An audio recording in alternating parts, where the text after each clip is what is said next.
So really, what is the base of cancer? How does cancer develop in the first place? Well, we really have appreciated over the last 20 or 30 years that cancer is a cellular disease that results from derangements in control pathways that regulate cell number. Here you can see a nice illustration of how the human body is comprised of functional units called cells, trillions of cells in the body. And these cells are really organized in beautiful patterns when they're grown in culture, and as you'll see, are also very well organized in situ. Here's an example of a section through the stomach where you can really appreciate the highly ordered structure of the tissue, with the individual secretory cells relating to each other with apical and basal aspects, with a nicely organized lumen, with each of these secretory structures looking very similar to each other, really illustrating that cells have information that establish pattern and morphology, and that they are receiving signals and controlling their architecture under normal conditions.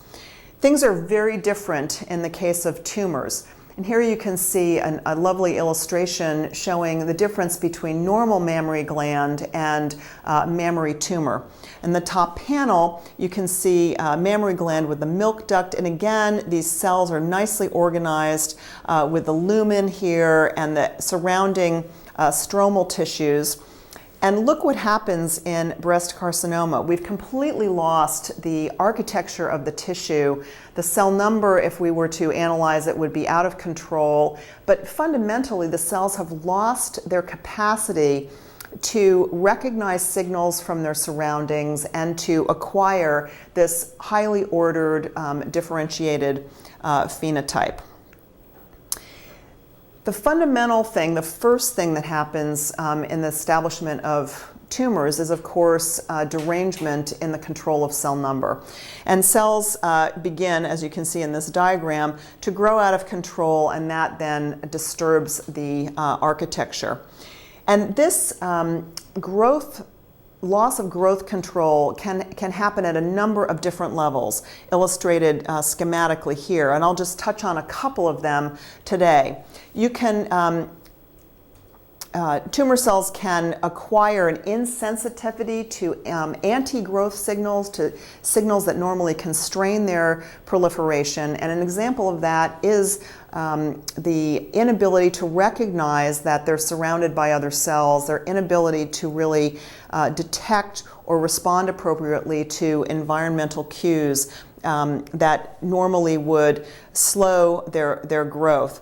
A second example is that they can become self-sufficient and not require positive growth signals anymore. Normally, cells divide only when there are growth factors present that activate signaling pathways that lead to proliferation and cell division. In tumors, many times the cells have lost that need to have exogenous growth signals, and they're sort of constitutively activated for the proliferation pathways.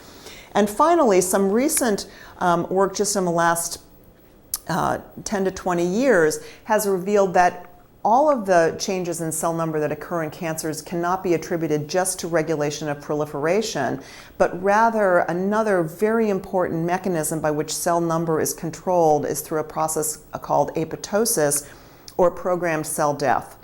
And programmed cell death is a process that's used during development, it's used during normal tissue and organ maintenance. And if that process becomes curtailed in some way, cells that should normally die will fail to die, and of course that can also give rise to enhanced cell number. And this is also something that can cause cancer.